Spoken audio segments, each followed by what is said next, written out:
Are you a professional who wants to create long-term sobriety? If so, you are in the right place. Long-term sobriety equals psychological freedom. It's the purest form of freedom that you can experience. If you have been experiencing the high of being without alcohol, just imagine the high of the freedom from this psychological prison that is also known as addiction. I can say that it will feel 100 times better than just quitting alcohol, and it will change the whole foundations of your life. So in this video, I will walk you through 8 different principles that will help you to create this psychological freedom. And this video will also help you to understand what long-term sobriety really is. So let's begin. Before beginning this video, I want to give you a little note about this video. So I will give you a short description of each principle, but in the future I will do a separate video of each principle where I will explain them more detailed way.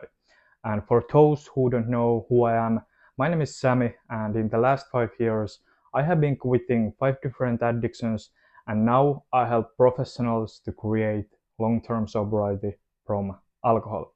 So let's begin. The first principle is the right essence. So the essence of quitting alcohol and the essence of long-term sobriety is slightly different. When we talk about quitting alcohol, we usually focus on the external addiction. But the essence of long-term sobriety comes down to this one quote: the problems cannot be solved from the same level of awareness that created them, by Albert Einstein. So it's really important to understand that we can't overcome addiction from the same level of consciousness that has been creating the addiction. So the essence of long-term sobriety is to create the consciousness of sobriety. I think this is the essence of every change.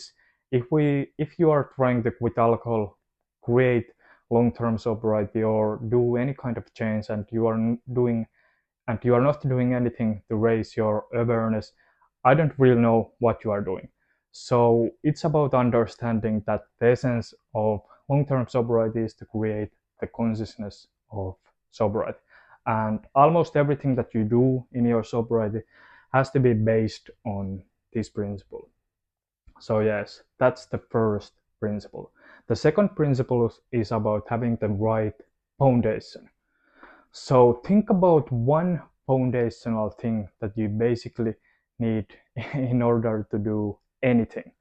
And I would say that one thing is that you have a belief that you can do that particular thing.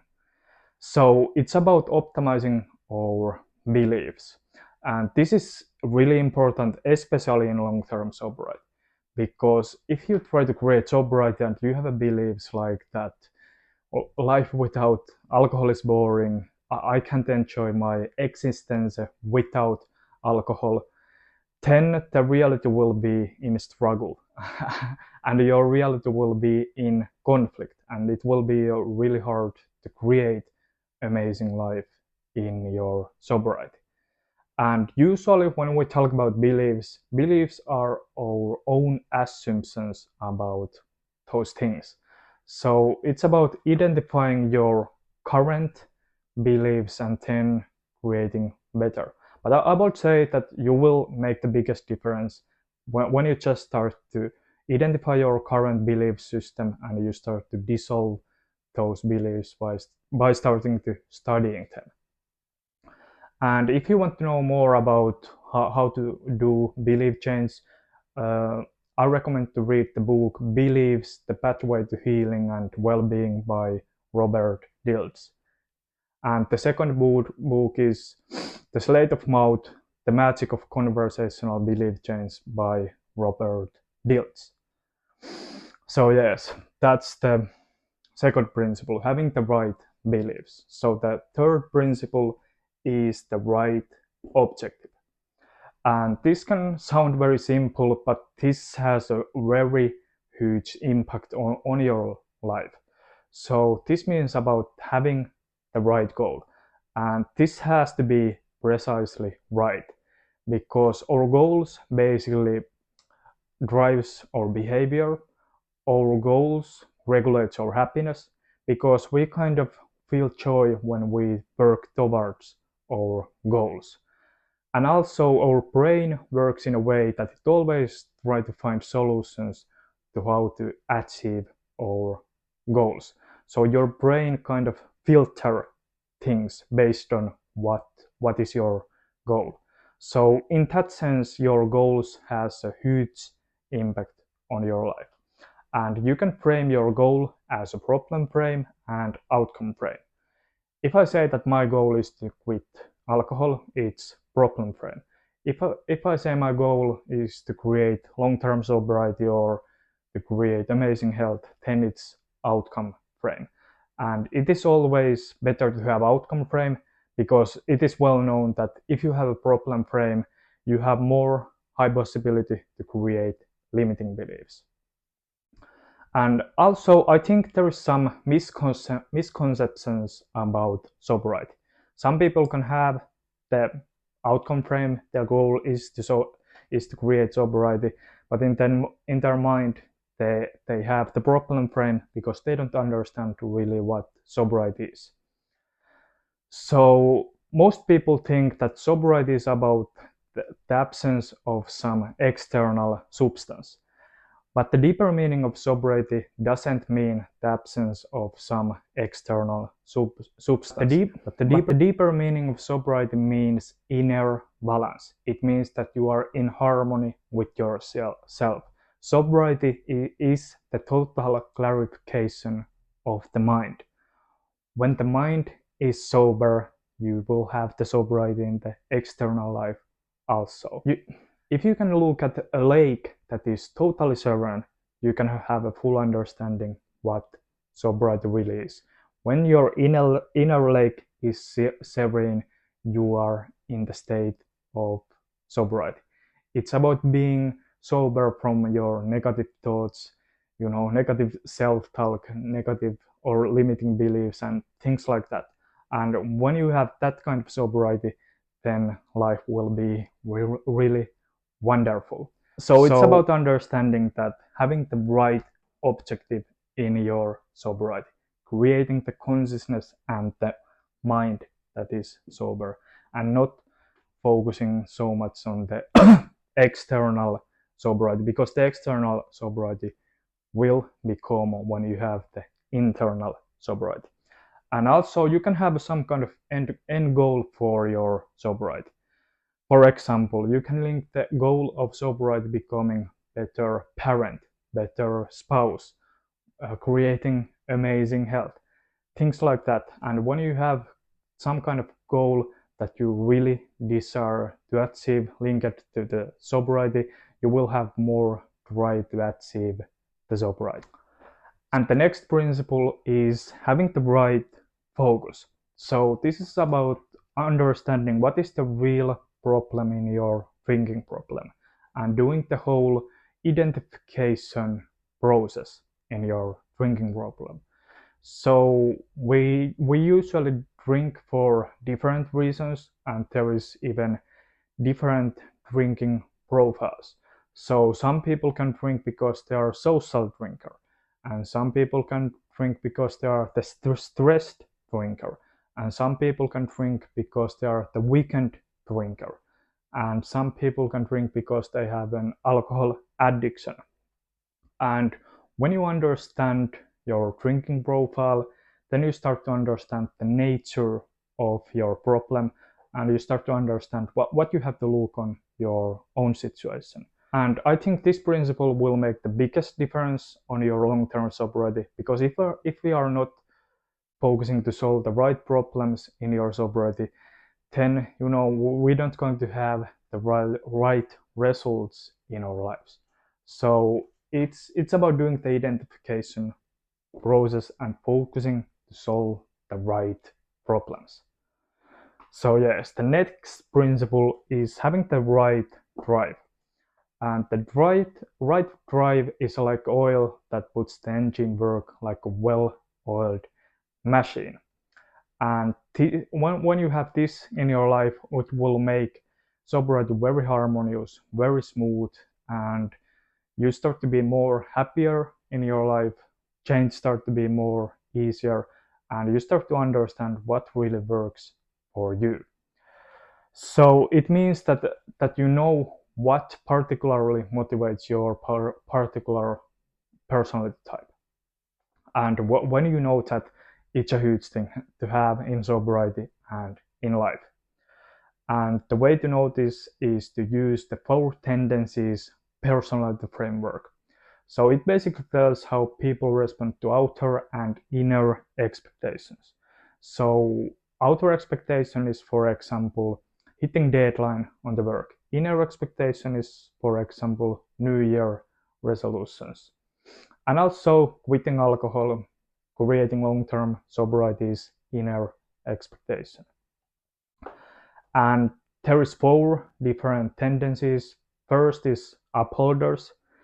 They respond well both inner and outer expectations. They are very disciplined, very motivated, and routine oriented people. They like to put things on their schedule and just grind those things. And the next tendency is questioners. So questioners respond well to inner expectations. They are motivated by logic, reason, and fairness. Their biggest question is to understand why I am doing it.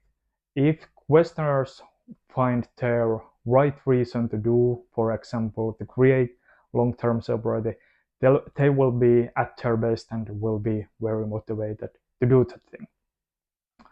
And next tendency is obligers. So this is the most common tendency. So obligers respond very well to outer expectations. So they're motivated by accountability. So they have to find the right channel of accountability, and in that way they can turn inner expectations to outer expectations. And when they find the right channel to the accountability, they will be at their best and they will be very motivated to do different things. And the last tendency is rebels. So rebels are motivated by choice and freedom. If rebels want to quit alcohol, it has to be their own choice, because for them freedom is very important and they are very motivated by freedom and their own choice. So yes, that was all different tendencies.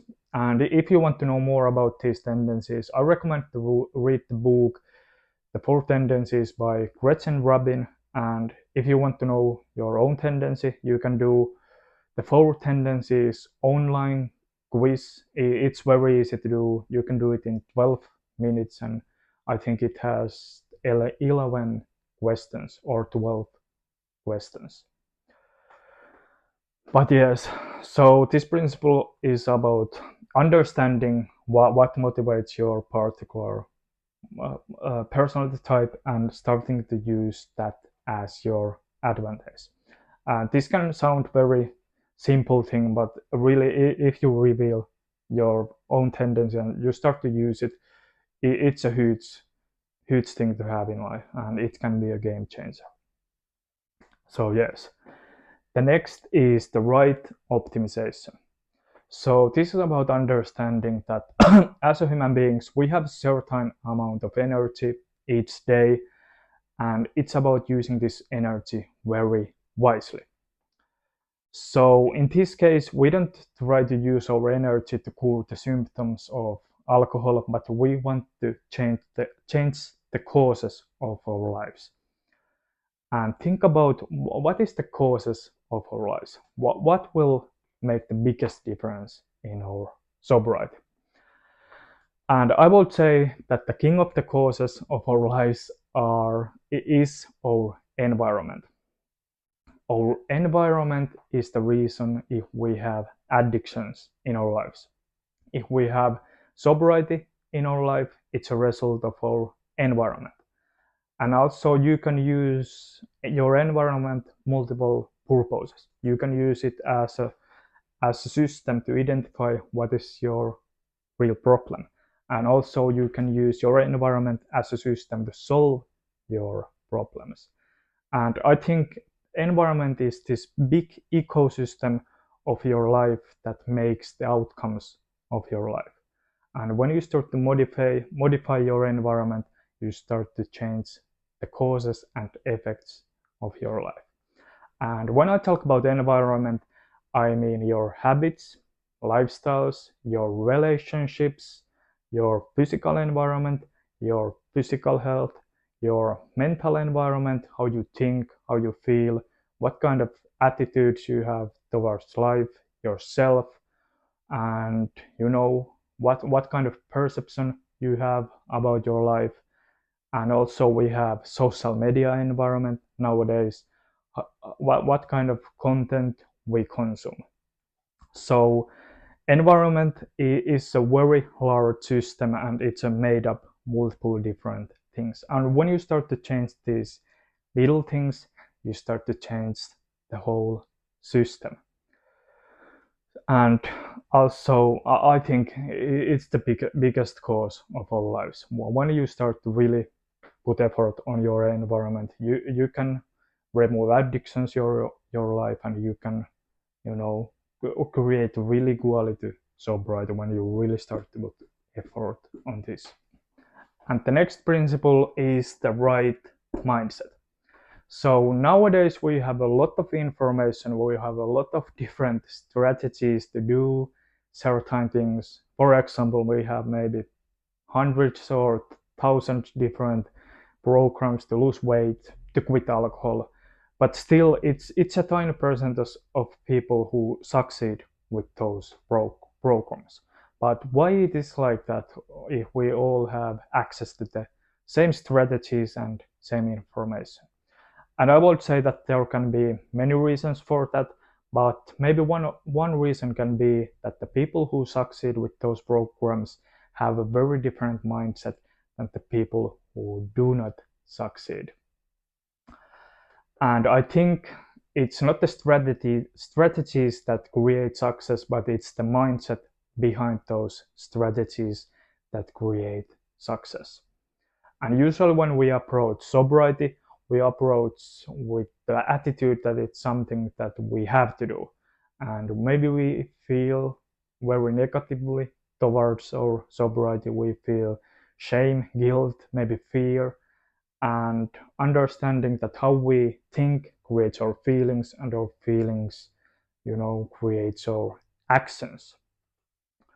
So it's about changing our approach and the mindset for sobriety.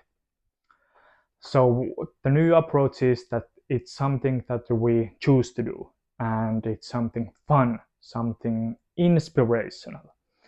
And really, if you can look at sobriety in the right way, I think it can be a gateway to change the whole foundations of your life.